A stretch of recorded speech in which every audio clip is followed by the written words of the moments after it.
to the Forest Creek podcast. We're here on opening night of Avatar 2. The Way of Water. The Way of Water. It's the underwater level. You know, like when you're playing Mario, when you go bloop, bloop, bloop, bloop, and then you do that whole level where you're swimming. That was the whole movie. Almost. To be honest, I felt like I was watching the Discovery Channel most of the time. I leaned over to you and told you that in the theater. First off, just out of the gate, this movie was 3 hours long. 3 frickin' hours, dude. It took nearly 10 years, maybe more, and hundreds of millions of dollars to produce. Much in the same fashion as the old one. A lot of it, most of it, almost all of it, CGI, which was a big selling point 10 years ago. Now all movies are mostly CGI, which was... I think the strange thing about this one is that the actors were mostly animated. Yeah, I mean, the first one, I guess there's more human characters, but it's like 80% animated, like CGI Avatar people. They do a really, and this is like kind of carrying over from the first film. I mean, what do you expect? It's James Cameron. The CGI is incredible. I mean, that's really what you're paying for. It better be. We'll go into like the writing. It better in a be minute, but a visually spectacular movie. And it was. My complaint visually in this movie is that all of the takes, every single cut is like 5 seconds maximum. Yeah, no, I thought of that really early on in the film. It's like you could take a beat here. Yeah, like it's, you know, you could show me, you know, that opening scene, and this isn't spoiling anything. There's an opening scene where we're watching this Na'vi woman draw a bow, and she shoots an animal off in the distance. Show us the animal. Show us the point of impact. You know, that's how you judge a lot of good action, is you look for the point of impact. You watch John Wick, you can see the punch being thrown and then connecting, and the guy taking the punch all in one shot. Oh, don't compare John Wick to this movie. I'm just giving an example. This movie, guy shoots an arrow, we cut over to another guy who gets hit by the arrow, and we don't even see the point of impact. This movie was poorly edited. I think. I think to be fair, yeah, I think they do intend for children to watch this movie, which is the exact amount of brain level that you need to understand it. There's like one swear word, and it's like, what's their tribe name? I forgot. Do you remember? I could not tell you. But they have like their own kind of native language, right? Yeah. I think at one point the kid keeps saying "sheet." That was one thing. It's like he says it actually a lot in the film, and you're like, is he saying shit? Like the whole time I'm thinking, is he supposed to be saying the shit word, or no? He keeps saying sheet. It's like their own version of shit. I don't remember the first movie. Oh, at least like I remember the general plot. It was the only movie that actually should have been called Avatar. It's paraplegic, gets sent to an alien planet to take his dead brother's place in a program where he gets turned into an alien to assimilate with the indigenous people of the place called the Na'vi, and the humans are there and the military's there because they're trying to set up a mining operation to literally get I shit you not, it is a rare mineral called unobtainium. Hundreds of millions of dollars, James. Unobtainium? For all the... You couldn't make up a name? For all the spectacular visuals, they're actually not very creative when it comes to writing. They were not creative at all. Yeah. It was like, look, visually spectacular. You can have a very low IQ level for this movie. I'm going to say that. Well, like that's James Cameron's not... I don't think he's really ever been known for being like an amazing writer. I think he's always been more of kind of... He makes films that entertain. You know, he's the blockbuster director. He's good at making these big blockbuster films, which make tons of money. Titanic, Avatar, Terminator. Yeah. That's what he does. And so naturally, his writing skills, they tend to be no greater than, I guess, the average Hollywood flick. But where he excels from most Hollywood directors is his ability to make unbelievable visuals. I would say he's a better Zack Snyder if I could, make a comparison, because Zack Snyder, again, similar, not the greatest writer, but he's really good at visuals. I gotta give Zach a little bit more credit though in the writing, is that he's trying. Yeah, I mean, this movie did not try. It didn't. It's just the aliens going, and whites came here, and now they're gonna take our whales. And I actually have a lot of questions because none of them were answered. I thought they might be answered. Yeah. Towards the end of the film, but I realized halfway through they're gonna do a trilogy. Yeah, exactly. Yeah. Halfway through the movie, I'm like, they're moving way too slow, and they're taking way too much time with these smaller things. And then I'm like, oh right, they're making a third one. Frick. It's not going to be resolved. All these questions I have are not going to be answered by the end of this movie. And sure enough, they weren't. It's shot by a National Geographic film crew. And they're just going around, it's like, this is how the Blue Na'vi... Planet, but instead it's in Pandora. Yes, that's literally it. Yeah. It's just like, and this is how the Na'vi ride the whales. All this stuff. That's it. The whole movie. And it takes forever. And at no point am I surprised by the actions or plot lines of anything that happens. It's almost all entirely predictable. Boy meets fish, boy meets girl meets tree. It's all like nothing surprised me. The dialogue's really dry.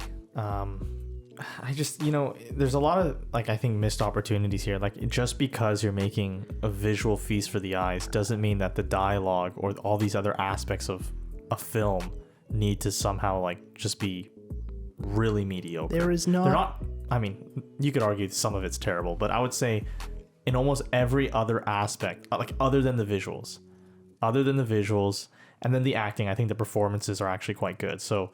Really? Although, hold on, Spider was terrible. He's a bad actor. I thought his acting was like, I mean, granted, he's surrounded by people in like spandex, like blue spandex. I mean, you try having tears and not laughing your face off every single time you're trying to have this serious performance in front of a guy who's in spandex. I'm sorry, you mean do your job as an actor?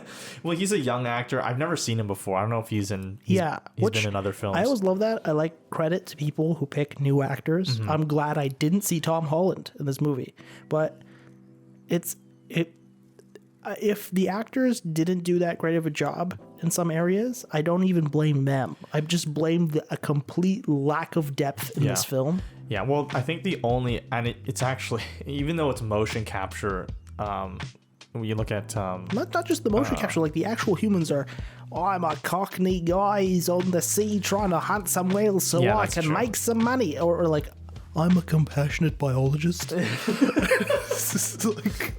oh, great. Hey, you should audition for the role. We got all 2 dimension snakes. Yeah, no, it's true. That's very accurate. But like actually, you know what? You're right. All the acting was either bad or mediocre, except for Zoe Saldana for Neytiri. She's phenomenal. She's really, and she's Sully wife. Well, I think she's Oscar nominated. I don't know if she has an Oscar, but she's an Oscar nominated actress, I'm pretty sure. And she's a cut above every single person in this film, acting wise. Like, she has incredible moments. And those are the moments where I felt, actually I felt closest to the film. I was like, this film actually has me. But I'm trying to think of another actor that actually brings it here. And I mean, I think his name's Sam Worthington, right? Or Sam... I forgot the actor's name. The kind of Australian guy who plays the main... He's never really been a great actor, and I don't think he has much to work with. I think it's not really an actor problem here. I think it's more of a writing problem, because... Like I'm saying, it's the complete lack of depth in all of these characters. Because he was the main character clearly in the first film, but in this film, I didn't find he was the main character. It was really more about his son. Yeah. Like, was there a main character in this movie? I mean, I guess... It's like a main family, Yeah. That's the kind of... The main character is a family, and his whole plot line is just, we gotta fight for the things that we love. It's like, really? You didn't figure that out in the first movie when you literally led a revolution? It didn't click for you then? My biggest issue with character motivation here is... Okay, so... is this... We're gonna do spoilers? Are we gonna do spoilers? You don't have to, tell them everything. I mean, we're doing this for you folks. Okay, so we'll keep the spoilers limited, but at the same time, by the end of the first act, I think most people are gonna know exactly how this movie's gonna go. especially if they've listened to this. But like even if they haven't listened to us the talking premise about tells like, you everything. The premise tells you everything. The movie's very predictable. Yeah. Very, very predictable. Look at these people who come over here like the colonists here to Pandora so they can take our minerals and our whale stuff. It's there's no nuance at all whatsoever. Halfway through it, I was just like, just make a movie about Africa. Just do that. Just tell us that story. You don't have to make up this elaborate metaphor for the same thing that happened on Earth again, so we can watch it. It's like, at least show us one controversial thing that the Na'vi do. They don't do anything. It's like they do they even have crimes? Do the Na'vi do anything negative at all whatsoever, or are they all just Earth-loving hippies? And there's absolutely nothing wrong, and then it's these sky people, us humans, that are ruining everything.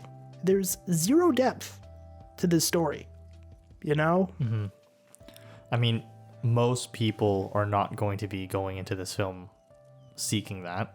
So if your expectation is to find a deep, moving, life-changing... pretty colors, yeah, you'll enjoy this film. I enjoyed the pretty colors. I'm not going to lie. Visually spectacular.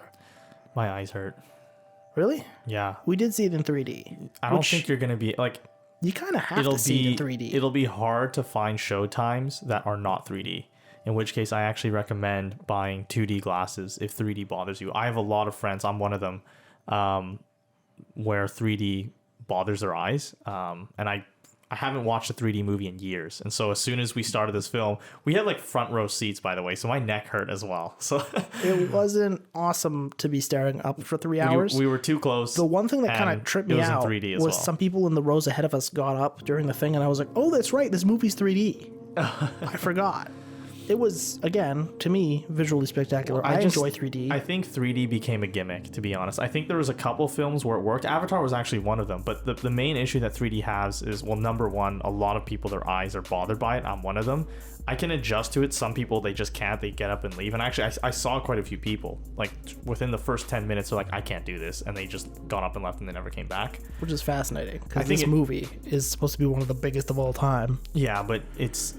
the 3D, number one, it bothers people's eyes, but number two, it's dark. It makes everything darker. And so if you take off the glasses for a second, you'll notice they have to bump up the exposure significantly, because when you put on those dark lenses in a dark room, it's kind of, everything has that shade to it, and they can't get rid of it. Even like I don't know. I guess it's a good thing that you forgot. I had no problem with the 3D. I actually, like, the times that I did notice it, I was like, oh, this is cool. Well, you see, I feel like we're both kind of complaining. We're on the opposite ends of the scale. I think it's a complaint in two different ways, right? Because on one hand, if you didn't notice it, then what the heck is the point? No. I mean, like, it was enough to get me absorbed and immersed into the film. Okay, so it worked for you. I actually, as a kid, I've seen lots and lots of 3D movies. I saw Cloudy with a Chance of Meatballs in 3D. I saw the Bee Movie in 3D. Lots of these animated movies, especially about the time when we were kids, came out in 3D. And I was totally fine with it. I never had a problem with it. Sometimes it was like, this doesn't even need to be in 3D. The first 3D film I saw was Spy Kids. Spy Kids 3D. It was back when they had one in red and the other one in blue. And they were like the thin cardboard ones that hurt your ears. I never saw one with the red and blue, but I did come in when, they looked like Ray-Bans that just hurt your eyes if you wear them normally.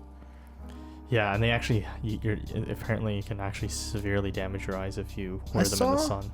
A couple of the new Star Wars movies in 3D. That was pretty cool, but that was probably the coolest thing about them. That's one of the things that came to me while I was watching this movie, is that everything is so black and white, or white and blue, and it's just it's like Star Wars. The bad guy has a red lightsaber, the good guy has a blue lightsaber. Here, the good people are the blue people, and the bad people are the sky people. And unlike Star Wars, they never do anything else.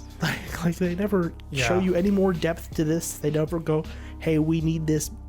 They kind of slip it in here as like Earth is dying, but they don't make it sound like, oh, we're desperately trying to save our planet. They make it sound like we ruined our planet, now we're here to ruin yours. Yeah, I mean, although that's like not even the driving the part of the story which is actually moving it. The part that's actually moving all the characters, and I guess the villain, it's this time it's not even the humans. It's particularly, I forgot his name. He was the colonel. Miles something. Yeah. No, not. Was it Miles? No. I think so. I forgot his name. Let me find it. Anyway, But anyways, he's the colonel from the last movie is guy the that's villain of this one. supposedly, yeah. So Colonel Quaritch. It's played by Stephen Lang. All right, played by Stephen Lang, and he died in the previous film, but apparently they had like his memory and all of his like neural network or whatever, and his brain uploaded into like this little drive, and so then they turned him into an avatar, and so now he's basically seeking retribution on Jake Sully. But this whole motivation, I think, is beyond me, because I'm like, hold on, the whole reason that humans are in Pandora, or like they're there, is because they're extracting resources, right, for our own benefit. But this colonel, he's purely on a revenge, on a revenge quest. That's it. Like he's tasked with this mission, which is eliminate Jake Sully because he's leading the rebellion against us. But then Jake Sully leaves, and he's no longer leading that rebellion. So what are we even doing? Yeah, but that's exactly it. Is that he leaves, and so exactly the guy leading the rebellion is no longer there. Let's go home. And he's still chasing him down. Even he's destroying everything. It's like I don't understand this. I don't like the whole motivation of this colonel is, and like how the government or whoever is funding all of this. It's the like, corporations and dress. It's like the corporations that are just. I was tired of it. I was tired of this metaphor. Removed, and he's still chasing him down the entire movie. And then towards the end, like, well, this is also a problem with Sully's character, which is that if you know that he's going to continuously chase you down and your whole mission is to protect your family, eventually you're going to have to face down with him. And then basically everywhere he goes, he's going to bring that threat to those people, which is somewhat selfish. And he kind of has to hide it, and he has to not really be honest. And I don't think he ever really apologizes for it either. So I don't know. I mean, he does take some responsibility somewhat, for it, but at the same time, it's like basically towards the. Is this a spoiler? I don't know. Okay, spoiler alert. Your whole family can't be Jason Bourne. Towards the end, he's like, I learned I shouldn't be a pussy. I should fight. That was literally like that was his growth. That was his growth. Is that he should stop running away and being a coward. It's just like I said, right? The whole point is we gotta protect her. We gotta fight here. I was like, what, really? Really? Didn't you just do that? How did that go last time? And just like, there's very little levity at all in this film. It's actually like a pretty important characteristic to have in your movie, especially if you're trying to make us like the characters. Because sure, there's like some good qualities sprinkled in somewhere with these characters, this whole family of these lovable aliens. It's fun to watch. It feels very Disney, and there's no levity. No. I don't really like any of them. I didn't come to like any of them. I didn't notice anything. I think I started to bond, I guess, with some of the younger characters. But like the movie didn't actually start for me until the second act, when they actually get to the water part. Because everything, like the first, I mean, obviously we talked about this movie's way too long. It's gratuitous. It's just like the first hour of the film, I was like, can we move on, please? Like, it's such a repeat of everything that happened in the first film. And it felt the need to have to re-immerse you into the world of Avatar. So. I really do. But I was like, I need this movie to carry on here, because it's like I was bored. I was bored for the first act. I really was. And then eventually when they get to the and then the tone that we apparently needed was the Discovery Channel. Apparently that was the tone that needed to come into the movie. Yeah, and you get to see the new creatures, and like you're swimming underwater with them, and they're kind of learning the way of the water and whatnot. That part was a lot more engaging, but that entire first act was just like work. You just have to go through it to get to the better parts. I almost, when I was watching it, I was like, why do all the blue people have some form of African accent? It was simultaneously taking me in and out of the movie every time. I was like, you have to bond with the creature. What are you doing? Nothing was they just thought that when they said something in this accent, it made it profound. when it wasn't. It was just like, water is in your I was like, dude, what's going on? It was like, I think Bruce Lee was way more profound, right? Saying Be the like exact same water. thing. Water Yeah. goes into a cup, it becomes the cup. Do you goes want into a the bowl. sea takes away? I was like, all right, take it easy, it's like, man. it's at the beginning and it's at the end. Yeah, no, the writing's, let's be honest, it's just bad. It's not even, I want to say it's mediocre, but to be honest, at this level and having heard this story so many times, and again, it's like, it's basically a rinse repeat of the first film. It's bad. It's like brash it young doesn't son get, it doesn't get a who mediocre doesn't for me. listen It gets, to his it's beneath dad. that.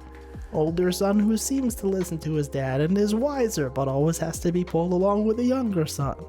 Little kid who's a little kid. Hippie girl who bonds with the earth.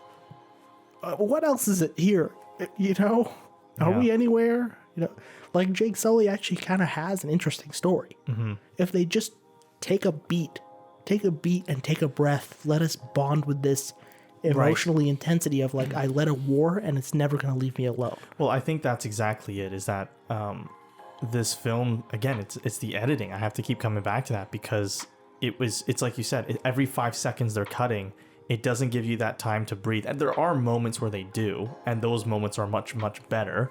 And that happens, I guess, a little bit more in the second act and then more in the final act. But the entire first act is just very choppy. And I think, again, this is a thing that any filmmaker will know. Here's a great Kill example. your darlings. Like, you have too many things that you're trying to shove into the film. Yes. You have to learn to take things out so people can actually appreciate the things that are already there. Here's a movie that did a really good job of it recently. Was on Disney Plus. They have the movie Prey, which is a prequel to the Predator series. That's basically the Predator comes down and he's, hunting down these Native American hunters. And it's a beautiful film. There's a lot of nature shots in it, but they take their time. They don't cut away every 5 seconds to show you something different. They actually show you what's going on. Mm-hmm. There's a lot of beautiful scenes in this film. You have a beautiful range of color, and there's a lot of really cool things that go on, and this alien planet's very beautiful. Stay with it. Yeah. Show us what's going on. But that's the issue that this film has, is that it's trying to do too much, and there's too many things going on, and there's too much. It's just, again, very strange selection. Like, some things you find, like, why are we spending so much time on this? And then other parts, they get like, oh, we got to move it along. We don't have time for this part, so let's just cut right through it. And again, that's a poor. Did they spend poor a directing, quarter of $1 million on every scene, and now they have to keep something to just justify the cost? It's like, well, don't waste that much money doing things that you don't need to begin with. One thing that sticks out to me about this movie, it's almost like they don't want you to think too much. So whenever they show you a human operating something, they're like always pulling a lever. Every time they show a human using a piece of machinery, they're always pulling a lever or cocking something or closing something. But I can almost guarantee that the designs of these these mechs that these humans robots. are in, Avatar have, like, I know the first one, and I'm pretty sure they brought in probably the same team, if not a more talented or just as talented team for the second film.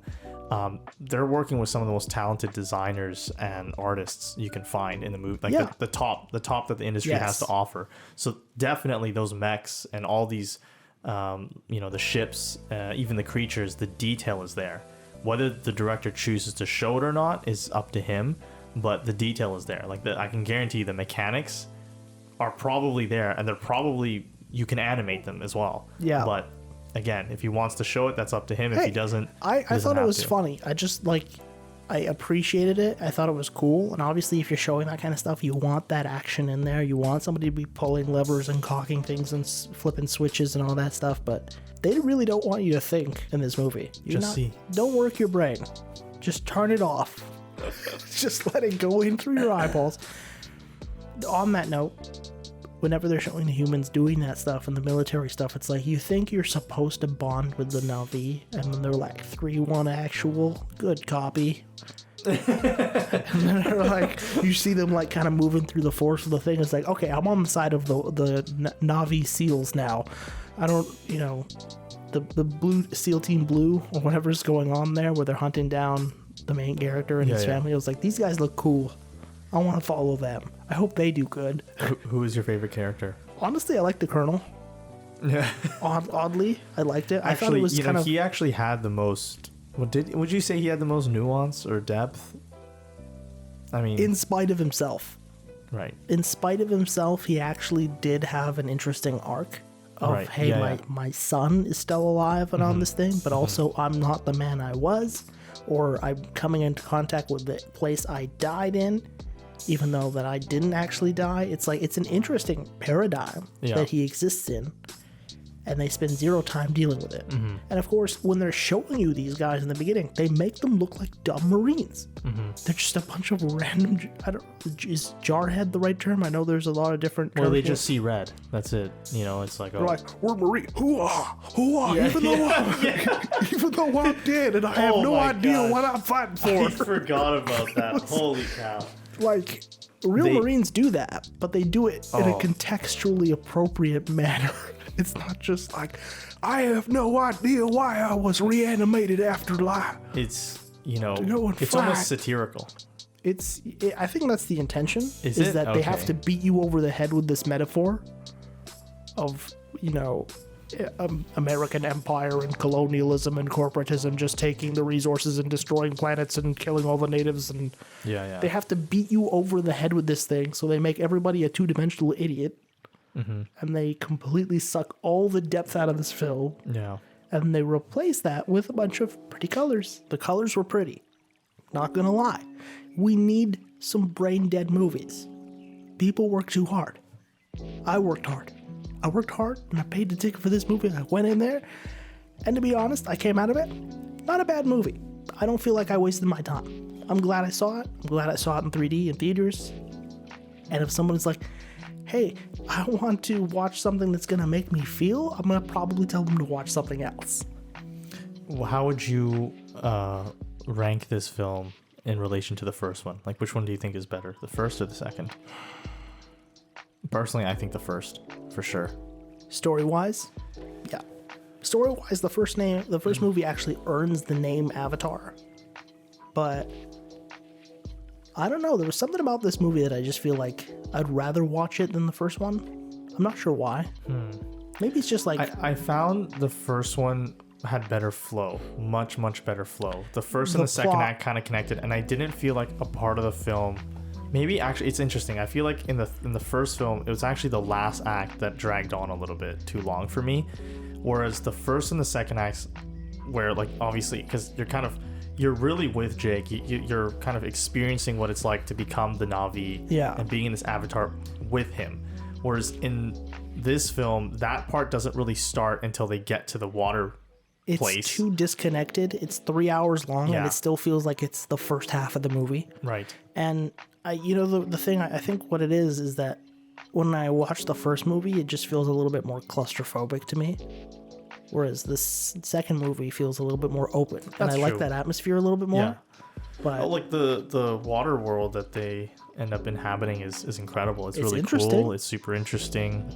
There's really cool scenes in it. And again, the visuals are great, but like... One thing that was kind of making me laugh... That doesn't start until halfway through the film. One thing that was kind of making me laugh to myself is I'm looking at all these humans and the tactics that they're using to extract resources here. And I'm like, that's not how we do it at all. We would go to the water people and be like, hey, those forest people are saying some pretty nasty stuff about you. You know what I'm going to help you do is here's an AK-47. You can go over there and fight them. That's what we do in real life. We don't actually just go over there and colonialize and do all this. No, we don't do our own dirty work. We go over there and we find the person that hates you and we give them weapons. Which is, I'm surprised that under everything that's going on, the Na'vi always band together. Because no other human tribe ever did that. Yeah, I mean, they did have some, I guess, some conflicts, some drama there. Like something very minute. It's like, oh, we're like the water people and you're the forest people and you're not like us and we're going to treat you like an alien. You're disturbing the order that we've always done things in. Yeah. It's like, okay, cool. I kind of get that. But also, so what? It's like, what are you going to do? It's not, you guys never do anything that bad or interesting or anything like that. The worst crime in this entire film seems to have been perpetrated by some Na'vi teenager telling another Na'vi teenager to go fish in dangerous waters. That's it. And also, like, it feels like they took every challenge out of this movie. I kept looking around, I was like, okay, except for the obvious Na'vi versus Sky people, where's the conflict? Where's the actual challenge to anything that's going on? Well, again, that comes back to the villain is this single colonel. It's really just one freaking colonel. Yeah, he has like a team of throwaways with him. Like, I don't understand. They're hunting Sully down for what? He's already abandoned his previous tribe and basically said, okay, I'm done leading that rebellion. Yeah. Why are they expending all these resources and putting their lives at risk to try and hunt him down? It doesn't make any sense. And then Sully, it's like, why are you bringing this war to another tribe of people, which is gonna get, they're gonna get hurt as a result of you not willing to face basically this guy who you killed. My teenage son identifies as a blue man now. I gotta do something about that. He's a blue man now. It's like, by the way, that's Spider's whole thing. That character, his name is Spider. He's a human kid who was left on the planet because he was too young to go into a cryo chamber, apparently. Mm-hmm. And then he just basically became Blue Tarzan. That's his thing. It doesn't even seem to connect with a point. They could have made it a lot more interesting. They're like, oh, he's been captured by the humans. I wonder how he's going to reintegrate into this thing. How is he going to deal with people? It's like, first off, it's like he never left humans. He's able to communicate with them just fine. Yeah. He just looks a little weird. And then also, he's got the dreadlocks, and I think they were setting him up for like an interspecies romance with that blue girl, Kitty. Oh. Yeah. So they're holding hands at the end, and they're always like close and all that. So sometimes it's better not knowing who your father is. It's like, I remember we were in the theater watching that first moment. I was like, all right, forced emo moment. Here we go. It was a forced emo moment, but again, it's like the film has multiple moments where it just feels like, again, it's like you said, no depth, and the actor has very little to work with, and so you end up getting an expression which is just super generic. It's like, this is just a motion we have to go through, right? Make this face, and then they make that face. There's like nothing behind it, you know what I mean? Yeah. It's like, can you just hold the shot for a second and animate a tear coming down this person's blue face? I think some of the tears were CG, dude. All the tears were CG. Who even cried in this movie? Zoe Saldana, who was, again, like you say, pretty much the only actor. She's the best part of this film for me. Her performance, her motivations, I think, make a lot of sense. She's a very faithful wife to Jake and respecting his authority, and he's making decisions that she doesn't really understand, but she's backing him. She's giving him full support even though she struggles. And then she has obviously heartbreak in the film multiple times, and she just, dude, towards the end she went ape. She was a total savage. It was amazing to watch. That was the best sequence. Pretty sweet action sequence. That was actually really, really good. I thought it was really funny when they're like helping that girl after she has a seizure. She like throws everybody out of the tent. It's like, no, we need homeopathic medicine. Come do acupuncture. Yeah. I was like, what? And it's like, the naturopaths were probably super happy. They're like, yeah. I'm sure they screw conventional medicine. They did a lot of things like that in this film. They were just like, all right, we'll suspend our disbelief a little bit further every time. This movie's kind of funny the more I think about it. It's really funny. It's really, really funny. I wanted to laugh so many times in the theaters, but I'm like, all right, all these people behind me who also prepaid these tickets are probably like so absorbed in this. I wonder, I heard somebody try to clap when the credits rolled. I was like, I heard somebody just go, like they were gonna try clapping, and I was like, really? No, everyone was too tired. Everyone was kind of like, oh my gosh, thank gosh it's over. But there's that one character. He's like one of the Marines. He's bald, and they have him in his avatar. Like he's a Na'vi, and he's wearing sunglasses on. They're like bright blue reflective sunglasses, and they look like those sport sunglasses that like curve around your face. Oh my gosh, it was too much. I leaned over to you. I'm like, Raph, those sunglasses are too much. Dude, and every time we saw it was like a punchline. We were the only ones laughing. We were like, what's so funny? It's like his freaking sunglasses, dude. It's like, at least make them black. At least make them black sunglasses so that we stand off a little bit, so we look a little bit more serious. But no, it's like they're mirrored, reflective, and blue. It's like, there's no... Oh my god. You might as well just have like a JPEG of the glasses just like photoshopped on. That being said, when those Marines who have been turned into Na'vi are like going through the forest and they got their guns and they're like, all right, keep your head on a swivel. It was like, that was the cool parts of the movie to me. The parts that were very action oriented. Mm-hmm. The action I actually didn't have much of a problem with, except for that thing I mentioned at the beginning, which is we're missing the point of impact. Yeah, I think the most interesting parts of the film is obviously when we get to the water world and we're kind of learning about that. I thought that was interesting. And we just go like, tonight on Pandoran Whale Hunters. The film does explore some of the spiritual aspects, like some of the rituals I actually find kind of interesting to observe. Like the film basically starts out with Zoe Saldana praying what is the equivalent of a Na'vi rosary.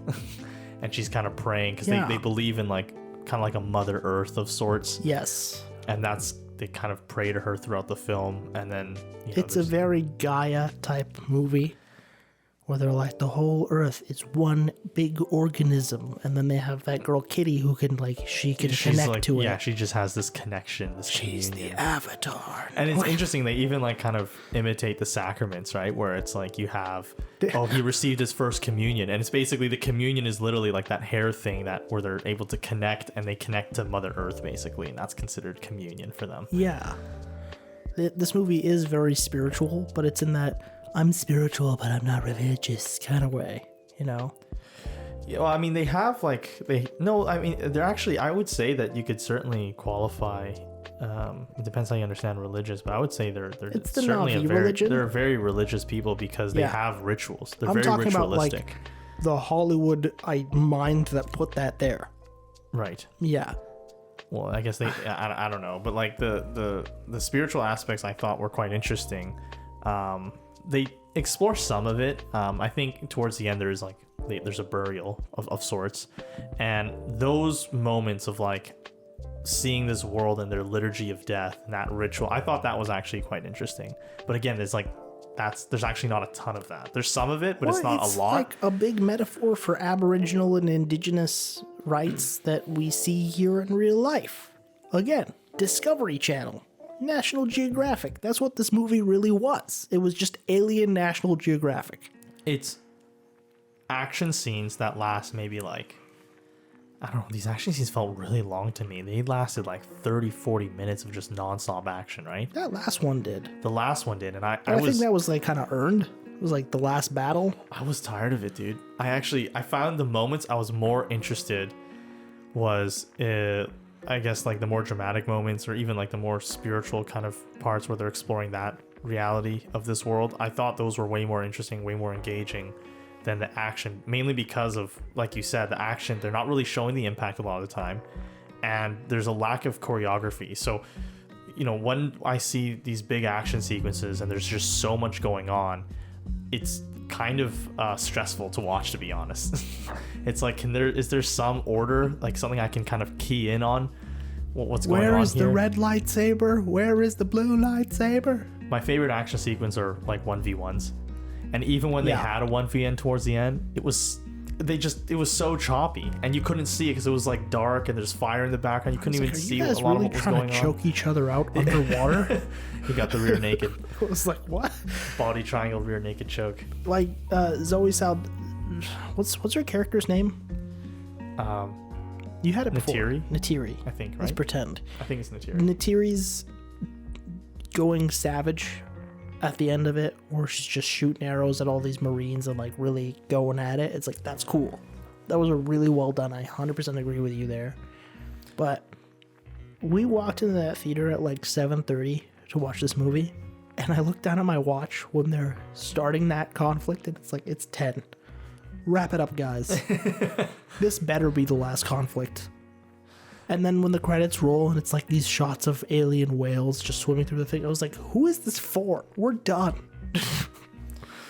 I mean, if you want to know how to film it, this is literally, it was movies like this, action sequences like the ones that we saw that motivated films like John Wick. Yeah. John Wick was literally a director who basically said, I'm sick and tired. I don't think these action filmmakers know what they're doing anymore. So I'm going to go ahead and make a film that I myself want to see. And you could see, the reason why I love films like John Wick is that it's crisp, it's choreographed. You can actually, and there's not a lot of music, if any music in the action sequences. You just experience it. And you can feel the impact of every single punch, and you can see it all too. Plot-wise, John Wick is the opposite of Avatar, because John Wick has a very simple premise, but then there's so much depth and complexity that they reveal to this world, and to John, and to like the emotional plot of it and everything. Oh, that's a good. Avatar is the opposite. There's so much complexity and so much depth that they could be going into, and instead they kind of like just, here's a sampler, and that's it. Right? We don't actually get to dive into any of it. I see what you did there. I forgot. This is the water movie. The way of water. The sea is part of you. Yeah. Oh, man. So, what favorite parts, least favorite parts, overall review? Favorite parts. I like the two main parts. I like the early engagement that they have when the colonel and his team meet up and like they capture the kids and then they're having that face off with them. I like that part a lot. I like the action scene with Neytiri shooting her arrows at the Marines. That was a really cool part. Some of the parts of the whale hunting, I'm not gonna lie, I actually kind of found it interesting. But I was watching those and I was like, this would be a great 8-episode series on Netflix. I'm not sure it was supposed to be here in theaters. I'm kind of exhausted when I'm here. I would have appreciated this a lot more. Well, that's actually I think that's a good word to use. It's kind of exhausting, isn't it? At 3 hours long, and you keep watching this stuff, and they keep showing you all these things, and it's like I'm actually tired. Like I'm not enjoying it anymore. Like the first half I had to work through. It got good, and then I feel like I'm working again. Yeah. Least favorite? That there was a lot of parts. That's our favorite. Let's be real. There was a lot of parts where it just got a little bit like a little too preachy. It's like, wow, we're really gonna really talk a lot about environmentalism at the Oscars when we're holding that trophy, aren't we? They're not winning any. Well, they might win visuals, and that's about it. You think? I don't know. If this movie gets well, I to be honest, Oscars, who cares? I heard, and I think I can understand that James Cameron loves water stuff. He loves submarines and loves, marine. Yeah, he's been to Mariana's Trench. Yeah. So I can only imagine he was just super excited about every minute of this. He was like, yes! Yeah! It's like standing on top of a submarine with a camera. Yeah! I don't know. Overall review, 7.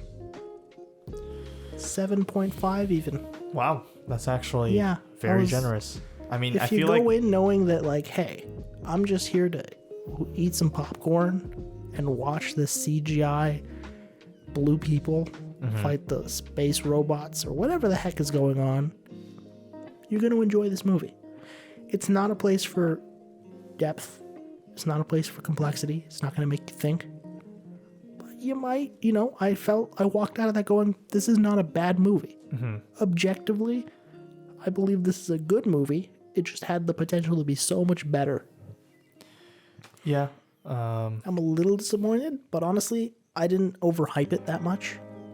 I think a lot of people overhyped it. I saw the trailer once a couple months ago, and I didn't watch anything or read anything since. I kind of walked, and I try to do that with films, to be honest, because I just don't want any spoilers. I don't know. This is one of those films where it's like, I don't know if a spoiler really matters when the writing is as predictable as it is.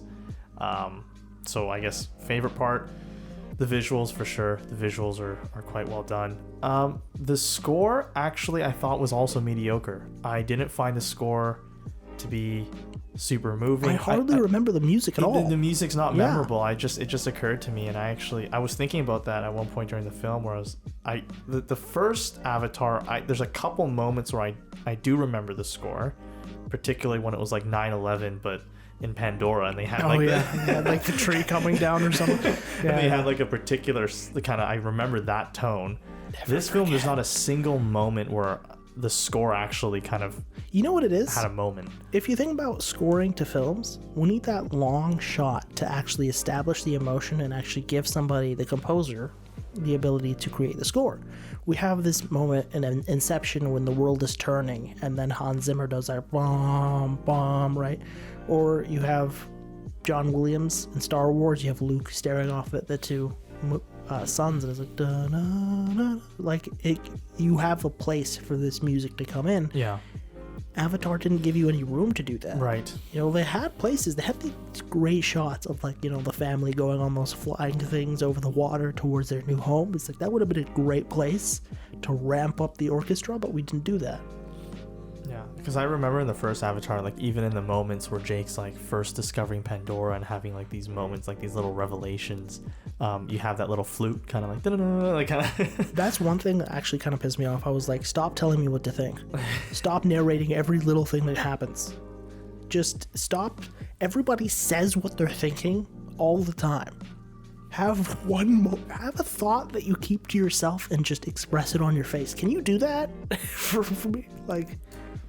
Yeah, so I would say visuals are probably my favorite part. I mean, that's what this film is really there for. Yeah. I think that's what James Cameron does best. That's what he's known for. He brings an incredible crew of people. The concept artists. I mean, a lot of these concept artists, like I follow personally, like on their Instagram and stuff. I've been following their work for a long time, and so I know that they were part of this film, and the designs that they brought to it, the concept art. I would love to see more drawings and to see how they like turn that, how they like. I would love to see I think I'm gonna enjoy the making of this film more than I will enjoy that might more be than true. I actually enjoyed the film, right? So the visuals deserve a round of applause. I think, yeah, the team of artists, the concept artists did it, and I think honestly that alone is worth the ticket price for me. Yeah, no, I agree. And I think most people are going into this. I just remember for that. Watching a severed arm fly up in one of the action sequences. That was actually horribly done. And I was like, this movie is for children. But the CGI for that arm was horrible. Yeah, not good. Not like that's a place to do practical effects too, right? Yeah. Yeah. I was watching that go up. I was like, this is for children. This movie altogether is bright colors that you put on a screen during a family gathering. Because the kids will sit down and watch this thing, and the adults can talk over it, and nobody's going to miss a single beat. Because everybody says what they're saying, doing all the time. Yeah. So visuals were good. And then Zoe Saldana's performance, honestly, I think she, at least for me, is the umbilicus that actually connects me emotionally to the film. She's the weird alien hair braid thingy. Yeah, but like her she has multiple moments that actually made me care, whereas I don't think any of the other actors were able to bring it to that level. Yeah. So her performance I thought was really, really good. She's like, I mean, she's been doing motion capture for a while now, and she's kind of becoming the Andy Serkis or like a female Andy Serkis, really. I think she's becoming the first Zoe Saldana. Thank you. Because Andy Serkis, he's the guy who like does very well known. Gollum, and he's considered like one of the greatest. He's done a lot of the apes. Yeah, he's considered one of the greatest motion capture artists out there, and I think Zoe Saldana is like right up there with him. Her performance here is really, really good. And then other than that, there's not really a ton else because the score is not really there. The writing's really bad. I actually don't like Jake Sully's character. I think when they sat down in the boardroom and they're like, this plot point, this plot point, this plot point, I don't see a problem with this line. Except for like that one big plot hole of like, why are they still chasing him? Well, I don't see a problem with let's go from this scene to this scene to this scene. My problem is the execution motivation of the scene is terrible. Oh, okay. Yeah. I just thought the motivation behind a lot of it, like not... No, I agree. That's a yeah. problem. It's a gaping problem. But if they'd taken their time with the shots, if they really zoned in on the actors, if they really stepped up their game a little bit, said a little less, and felt a little more, and actually made the words valuable, it's like we wouldn't have cared so much, Yeah. But this way that they did it, the plot hole is just right there in front of you. Yeah. Least favorite things. Ooh. Wow, I think we've kind of stumbled across that a few times. Yeah. Well, to sum it up, it's mainly, the writing is really poor. The editing, I think, is also poor. This film needed a trim. It needed at least a couple more rounds in the editing room before it should have been released, in my opinion. I think, like we said, it's choppy in the beginning. It doesn't have those moments to breathe, not enough of those moments. It takes way too long to actually get to the water world, which is the new world, the world that we want to see more of. That's not the same as what we saw previously, but also it's not even the fact that we were in the mountains, kind of like where the first film ended off location wise, but it's kind of again like a recap of a lot of the same themes and problems that we saw in the first film, and it just, at least for my money, James, that entire first act drags on. I was looking at the clock. I was like, why this is taking so long? And eventually, finally, we get there. I'm like, oh, we're out of there. I was so happy. I was like, listen, Lord of the Rings did narration. Nobody else should do narration. You should absolutely stop doing that. Star Wars shouldn't even do it. I'm glad they don't do it. They just do that one text scroll, and they've even stopped doing that. Stop it. Stop telling me what your movie about. Show me. That's the whole point. But don't listen to us, folks. Don't listen to us at all. We're cynics. Not every movie is The Green Knight. Go watch the pretty colors. Spend the ticket price. Well, this is the thing. The Green Knight is also pretty, so. Yeah, that's very true. Which is another review that we've done recently and will be up. I think I'm going to reverse the order. Like, we recorded these in an order. I'm going to actually kind of reverse the order that I released them. That makes sense because Avatar just came out, It came out today. Yeah. Yeah. We saw it on opening night. Put this out pretty quick. What is your score out of 10 for this film? 6.5. That's higher than I thought it would be. Yeah, well, the visuals are nice. The visuals were nice. That is actually the whole selling point. It's like, go watch the blue people. Yeah. Genuinely, for me, it's like visuals are like, well, people can't see me, but I'm raising my hand in terms of a bar. And Zoe Saldana's performance, I think, is just an inch below the visuals. I would actually go, honestly, just for those two things. Some of her moments. I thought she was, especially towards the end, I thought she was really good. When she goes ape, that was awesome. That was so cool. Just absolutely savage. That was a really cool She went so savage. No, she sold it. She sold it. Yeah. The fact that the characters who were on her side were afraid of her during that, I was like, sold it. Yeah. Sold it. Jake had to shoot. He had to grapple. He couldn't fight with his hands. But Zoe, no, she didn't have to grapple. Yeah. She kept it on the feet using nothing but striking. It was a lot of arrows there. Yeah. But yeah. So what? You gave it a 7.5? I gave it a 7. Okay. 7. I would go up to 7.5. Maybe. Okay. Maybe. I'm in that area. You gave it a 6.5. I feel like we gave people a nice little window here. Not a bad thing to go see in theaters. No, I mean, I think it's meant to be seen in theaters to really appreciate the visuals. Enjoy that experience. The 3D didn't do much for me. It bothers my eyes. But if you're okay with 3D, just I think clear your schedule after it a little bit. Get a meal before you go. 100%. It's a long movie. It's a mistake watching this on a work night. Yeah. I was like, hey, we're just going to watch this. It's going to be a couple hours tops. We're going to go right back here. We're going to record. And now it's probably midnight. It's midnight. Thank you very much. Well, ladies and gentlemen, we've done a lot of movies reviews here, and we intend to do more. Why don't you tell us what you want us to do next? You can let us know at The Forest Creek, primarily on Instagram, but also on our YouTube and our Spotify. None of you are subscribing to the YouTube, and I'm quite upset with you. No, I'm kidding. But do subscribe to the YouTube. Share it with your friends. We have fun sketches that we do. We have a lot of podcasts that we put out, and if you have a business, ministry, service, product that you would like advertised on a pro bono basis, that means free, hit us up at theforestcreek@gmail.com, and you can see our very professional film work put to your service. We have a holiday video coming up we're going to make. I don't even know if we'll get to that, to be honest. Really? We don't have a lot of time left. It doesn't take long. I can only make Jared work so hard. Jared, if you're listening, you gotta work harder. You all do. so that you can afford the ticket price for this movie. It is the December times, so happy holidays, folks. Hope you enjoy it. Hope you have a good time. Go see this movie with your family. It's a nice bonding experience. You can all come out dazed from the pretty 3D colors together. Wouldn't that be great? I think that'd be pretty good. Don't latch on to our cynicism. Just enjoy it. Just go there and turn off your brain. You'll have a good time. I had a good time. I actually legitimately walked out of there going, that's not a bad movie. Maybe being too harsh on the film because we sat in the front row, my neck hurt for a large portion of it, and the 3D was bothering my eyes. So maybe the film's actually closer to a 7, but I don't know. Right now I'm still feeling the 6.5. If you average out the things that we said, it's a 7. That's true. It's a 7. That's true. Yeah. Between us, it's a 7. It's a 7. Go see a 7. And then follow us at The Forest Better Creek. than a 6. Spotify, YouTube, Instagram, theforestcreek@gmail.com. Always, as always, more exciting things coming, more podcasts. I'm going hard with the podcasts before the year's end. I'm going hard. I'm gonna put out some great stuff, Yeah. and then when the new year comes, you'll see even greater stuff. That's a promise. That's a New Year's resolution. Hold me to it. For now, I'm Raph. I'm AD. Avatar: The Underwater Level. Sheet.